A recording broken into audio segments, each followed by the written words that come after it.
జై శ్రీరామ్. అందరికీ నమస్కారం. వెల్కమ్ టు న్యూస్ అఖండ. నేను మీ కస్తూరి శ్రీధర్. మిత్రులారా, అసలు ఈ విషయాన్ని ఎలా చెప్పాలో నాకైతే అర్థం కావడం లే. నేను ఏదైతే జరగకూడదో అనుకున్నానో మొత్తానికైతే అదే జరిగింది. ఈ దిక్కుమాలేటువంటి యుద్ధం మూలంగా ప్రపంచ దేశాలతో పాటు మన భారతదేశం కూడా చెప్పాలంటే తీవ్రంగా నష్టపోయి ఉన్నదన్నమాట. అసలు మనకు ఈ నష్టం అనేది ఎంతవరకు జరుగుతుందో చెప్పడానికి మాటలు కూడా రావడం లేదు. సరే, ఇక అసలు విషయానికి వస్తే, మనం సహజంగా మన ఇళ్లలో వంట చేసుకోవడానికి ఎల్పిజి గ్యాస్ అయితే ఉపయోగిస్తూ ఉంటాం. ఈ గ్యాస్ను కేవలం వంటకే కాకుండా వాహనాల ఇంధనంగా అంటే ఆటో గ్యాసు, అలాగే పరిశ్రమల్లో కూడా దీన్ని అయితే ఉపయోగిస్తారనమాట. ఇక మనకు ఈ గ్యాస్ ఎక్కువగా ఖతార్ దేశం నుంచి వస్తూ ఉంటది అనమాట. పైగా మన భారతదేశం మన ఎల్పిజి అవసరాల్లో దాదాపుగా 60% దిగుమతుల ద్వారానే పొందుతూ ఉంటుంది. ఆ 60% దిగుమతుల్లో సగం ఈ ఖతార్ దేశం నుంచే మన దిగుమతి అయితే చేసుకుంటున్నాం. పరిస్థితి అలా ఉంటే ఇప్పుడు ఖతార్లోని అత్యంత కీలకమైనటువంటి గ్యాసు, అలాగే ఇంధన కేంద్రాలపైన ఇరాన్ క్షిపణి దాడులు అయితే చేసింది. మొన్న మార్చి 19వ తేదీ తెల్లవారుజామున జరిగినటువంటి ఈ దాడుల్లో ప్రపంచంలోనే అతిపెద్ద గ్యాస్ హబ్ అయినటువంటి రస్ లాఫాన్ ఇండస్ట్రియల్ సిటీ తీవ్రంగా దెబ్బతినిపోయింది. ఖతార్ రాజధాని దోహాకు ఉత్తరాన 80 కిలోమీటర్ల దూరంలో ఉన్నటువంటి ఈ రాస్ లఫాన్ లోని పలు గ్యాస్ ప్రాసెసింగ్ యూనిట్ల పైన, అలాగే ప్లర్ జీటీఎల్ ప్లాంట్ల పైన ఈ క్షిపణి దాడులన్నీ కూడా జరిగినాయి. ఈ దాడుల వల్ల రస్ లఫాన్ లోని పలు విభాగాల్లో భారీ ఎత్తున ఈ మంటలన్నీ కూడా చెలరేగి తీవ్రమైనటువంటి ఆస్తి నష్టం అయితే జరిగింది. అయితే ప్రాణ నష్టం అయితే జరగలేదని ఖతార్ అంతర్గత వ్యవహారాల మంత్రిత్వ శాఖ అయితే తెలిపిందనమాట. ఇరాన్ కు చెందినటువంటి సౌత్ పార్స్ గ్యాస్ ఫీల్డ్ పైన అంతకు ముందు ఇజ్రాయెల్ చేసినటువంటి దాడులకు ప్రతీకారంగానే ఇరాన్ ఖతార్లోని ఈ గ్యాస్ క్షేత్రాలపైన దాడులు అయితే చేసినట్టు తెలిపిందనమాట. ఇది నిజంగా చెప్పాలంటే దుర్మార్గమైనటువంటి చర్య అనమాట. ఇరాన్ పైన దాడి చేసింది ఎవరు? ఇజ్రాయెల్. నీకు దమ్ముంటే నీ దమ్ముంటే అలాంటప్పుడు నువ్వు ఏం చేయాలా?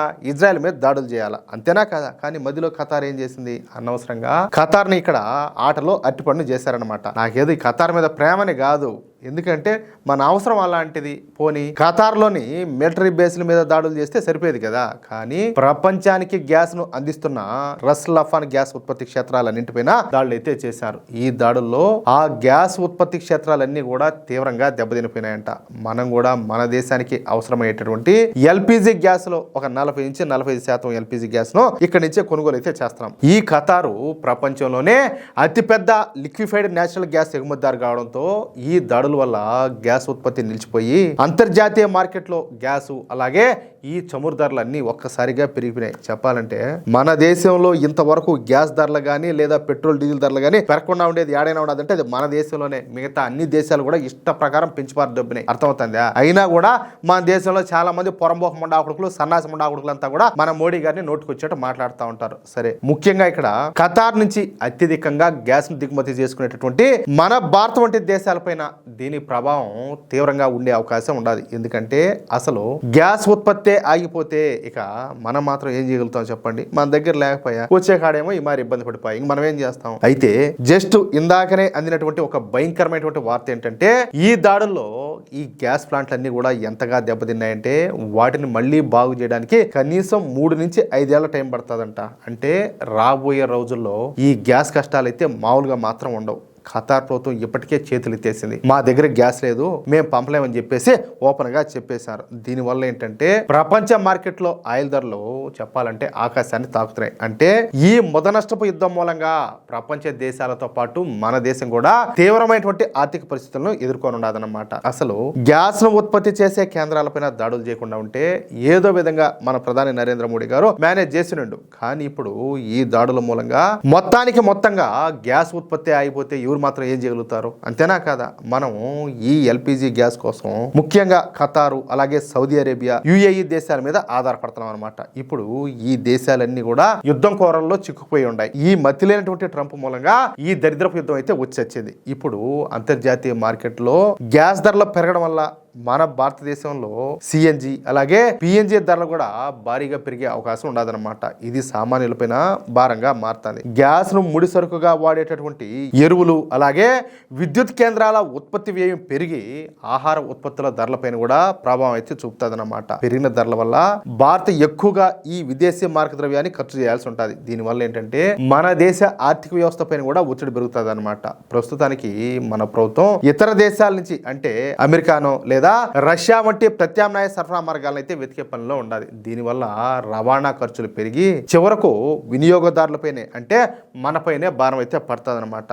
ధరలు విపరీతంగా పెరిగితే ప్రజలపైన భారం తగ్గించడానికి ప్రభుత్వం సబ్సిడీని కూడా పెంచాల్సి ఉంటుంది. ఇది దేశ ఆర్థిక బడ్జెట్ పైన ఒత్తిడి తెస్తుందన్నమాట. అర్థమవుతుందా? అయితే మన మోడీ ప్రభుత్వం ప్రస్తుతం సౌదీ అరేబియా అలాగే యునైటెడ్ అరబ్ ఎమిరేట్స్ వంటి దేశాల నుంచి కూడా ఈ ఎల్పిజిని దిగుమతి చేసుకుంటుంది. కాబట్టి గ్యాస్ కొరత రాకుండా ఉండటానికి ప్రభుత్వం విశ్వ ప్రయత్నాలన్నీ కూడా చేస్తుంది. అందుకే ఎందుకైనా మంచిదని చెప్పి అరేబియా సముద్రం మీద 7 యుద్ధ నౌకలను భారత్ అయితే మోహరించింది. సరే, ఇదంతా కూడా ఎట్లుంటే ఇప్పుడు మన మిత్ర దేశమైనటువంటి రష్యా కూడా ఈ సమయంలో మన దేశంతో బేరసారాలాడుతుందంట. ఎంత దారుణం ఇదే. మన మిత్ర దేశం అని చెప్పేసి రష్యా నెత్తిని పెట్టుకున్నాం. చూడండి దాని పరిస్థితి కూడా ఎట్టున్నదో. మొన్నటి వరకు $50 బ్యారెల్ ముడి చమురును అమ్మినటువంటి రష్యా ఇప్పుడు బ్యారెల్కు $90 డిమాండ్ చేస్తుందంట. అయితే ఈ విషయం పైన మన మోడీ ప్రభుత్వం ప్రస్తుతం రష్యాతో చర్చలు అయితే జరుపుతుందన్నమాట. అంటే నిన్నటి వరకు చౌకగా వచ్చినటువంటి ముడి చమురు రేటు కూడా ఇకపైన పెరగనుండదన్నమాట.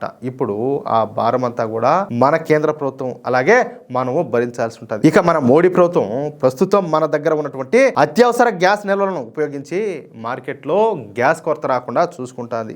ఈ యుద్ధం త్వరగా ముగిస్తే ఏదో విధంగా సర్దుకోవచ్చు. కానీ మరో 2 నెలలు ఈ యుద్ధం నడిస్తే మాత్రం మన కొంప కొల్లి రావడం మాత్రం ఖాయం అనమాట. కానీ మన ప్రధాని మోడీ గారు మాత్రం మనకు ఆ పరిస్థితి రాకుండా చూస్తాడన్న నమ్మకం అయితే ఉండాలి. నమ్మకం ఏంది? ఖచ్చితంగా మన ప్రజలకు ఇబ్బందులు కలగకుండా మోడీ గారు అన్ని చర్యలు ఇప్పటికే తీసుకుంటున్నారు. కాబట్టి మనం పెద్దగా అయితే ఆందోళన చెందాల్సిన అవసరం లేదు. అయితే పెట్రోల్, డీజిల్, గ్యాస్లను అనవసరంగా ఎవరు కూడా వేస్ట్ చేయొద్దు. కొంతమంది ఉంటారు అవసరం లేకపోయినా కూడా ఊరికే బండ్లు వేసుకుని ఆవలకి ఎవరు తిరుగుతూ ఉంటారు.